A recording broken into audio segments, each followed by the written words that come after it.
10th class बेटा, आज हम फर्स्ट चैप्टर का पार्ट कर रहे हैं the French revolution and the idea of the nation. इसमें बेटा शो किया गया है फ्रांसीसी क्रांति 1789 में हुई थी, जैसा कि हम पहले पढ़ चुके हैं। इसमें बेटा दिखाया गया था कि फ्रांस उस समय 1789 में फुल फ्लैश्ड टेरिटोरियल स्टेट था। यहाँ पर एब्सोल्यूट मोनार्क था, निरंकुश राजा का पूरे पार्ट पर आधिपत्य था।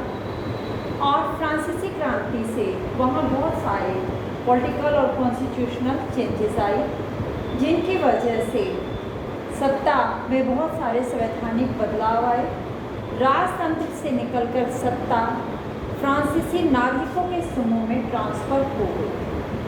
क्रांति ने बेटा घोषणा की कि अब लोगों द्वारा ऐसे राष्ट्र का गठन होगा जिसकी फ्यूचर को वो ही डिसाइड करेंगे। From the beginning the French revolutionaries introduced various measures and practices that could create a sense of collective identity Among Us the French people.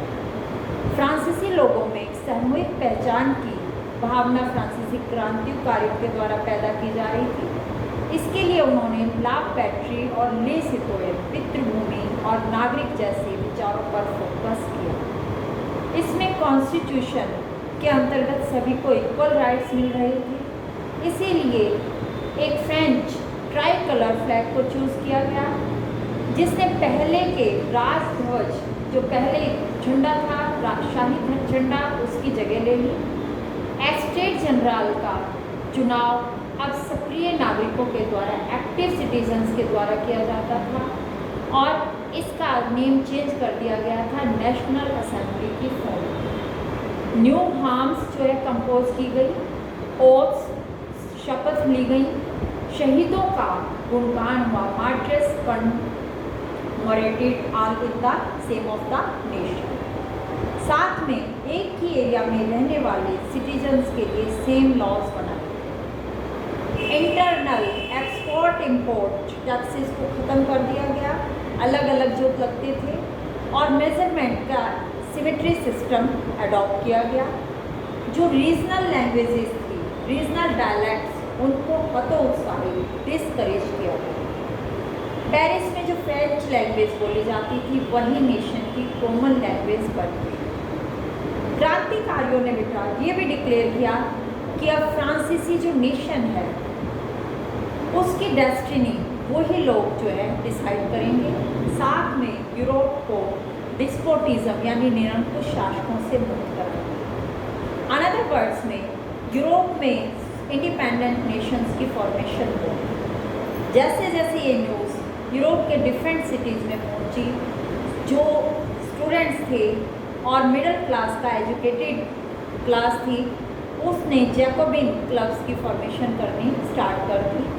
और इस तरह से इन एक्टिविटीज़ और एक्सपेडिशन से, अभियानों से फ्रेंच सेनाओं के लिए वे मिला, जो 1790s में हॉलैंड, बेल्जियम, स्विट्ज़रलैंड और इटली में घुस गई। अब जो रिवॉल्यूशनरी वॉर शुरू होने के साथ साथ ये फ्रेंच मिलिट्री नेशनलिज्म का आइडिया भी दूसरे देशों तक ले जा रही थी अब्रॉड। नेपोलियन के कंट्रोल में जो भी लार्ज एरिया है, उसमें बहुत सारे रिफॉर्म्स हुए, जो कि फ्रांस में पहले ही स्टार्ट किए जा चुके थे। फ्रांस में मोनार्क ख़त्म हो गया और नेपोलियन ने डेमोक्रेसी को ख़त्म किया था, लेकिन कुछ एडमिनिस्ट्रेटिव चेंजेस जो रिवॉल्यूशनरी प्रिंसिपल्स के साथ थे वो लगाए गए और पूरा सिस्टम बहुत अधिक एफिशिएंट बनाने की कोशिश की गई। 1804 के सिविल कंडक्ट कोड कंडक्ट लागू किया गया। इसे नेपोलियन कंडक्ट भी कहा गया या नेपोलियन कोड भी कहा गया, और इसमें जो स्पेशल राइट टू बर्थ थे वो ख़त्म कर दिए गए, और लॉ के सामने सभी को इक्वलिटी, साथ में राइट टू प्रॉपर्टी दिया गया। और इसी कोड की वजह से जो फ्रेंच कंट्रोल वाले एरिया थे उसमें भी इसको अडॉप्ट करवाया गया। इनमें for example Switzerland, Italy, Germany.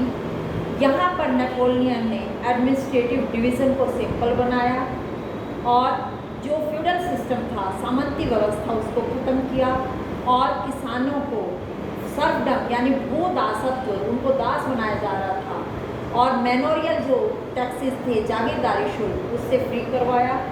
शहरों में जो आर्टिशंस थे, जो डिफरेंट टाइप के वर्कर्स थे, उनके लिए जो कंट्रोल था उसको ख़त्म किया गया। ट्रांसपोर्ट कम्युनिकेशन सिस्टम को इम्प्रूव किया गया।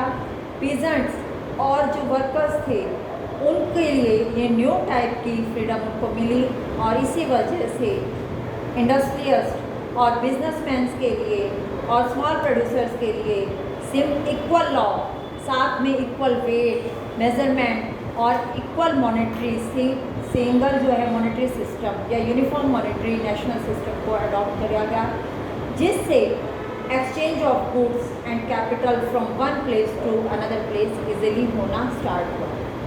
लेकिन जो कनकर्ड एरिया थे वहाँ लोकल लोगों की फ्रांसीसी शासन के प्रति मिली जुली प्रतिक्रियाएँ थी, मिक्स जो था रिएक्शंस था। शुरुआत में डिफरेंट एरियाज़ में, फॉर एग्जांपल हॉलैंड, स्विट्ज़रलैंड और बहुत सारे शहरों जैसे ब्रसेल्स, मेंस, मिलान और वारसा में फ्रांसीसी सेनाओं का स्वतंत्रता का तोहफा देने वालों की तरह स्वागत हुआ। लेकिन जल्दी ही ये जो उत्साह था, जो ये धीमा पड़ना शुरू हो गया और वो दुश्मनी में बदल गया। एनिमी जो बन गए, कैसे? क्योंकि उनके टैक्स बेटा इंक्रीज़ कर दिए गए थे, पॉलिटिकल फ्रीडम जो उनसे ले ली गई थी और जो बड़े हुए कर सेंसरशिप लगा दी गई थी, कोई चीज़ अपने आप नहीं छाप सकते थे। और बाकी यूरोप को जीतने के लिए फ्रांसीसी सेना में ज़बरदस्ती भर्ती हो रही थी। फोर्स्ड कॉन्स्क्रिप्शन आर्मी पे फोकस किया जा रहा था। इसी वजह से जो प्रशासनिक परिवर्तनों से फ़ायदे हुए, उनको मिली जुली नज़रों से देखा जा रहा था। कई लोग उससे घृणा कर रहे थे और कहीं उसको प्रेफर कर रहे थे। आपके बुक में जो पिक्चर 5 है, उसमें राइनलैंड के डाकिये की फॉर्म में नेपोलियन को दिखाया गया है। जब ये लाइप्ज़िग की लड़ाई में से हार रहा था, फ्रांस लौट रहा था 1813 में, तो ये दिखाया गया है कि इसके बैग में से बहुत सारे लेटर्स गिर रहे हैं, यानी कि वो कौन कौन से एरियाज़ को खोता जा रहा है। इसी तरह पिक्चर 3 में आपको यूरोप का मैप दिखाया गया है, जो 1815 के बाद यूरोप में वियना कांग्रेस के बाद दिखाया गया था। इसमें डिफरेंट कंट्रीज़ हैं, Spain, France, Algeria, Greece, Cyprus, Hungary, ये सारे कंट्रीज़ के नेम आपको समय समय पर इस लेसन में दिखाए जा रहे हैं, बताए जा रहे हैं। तो आपने ये मैप भी अच्छी तरह से करना है और जो आपको आज काम कराया गया है, इसकी सिंगल लाइन्स आपने लर्न करनी है।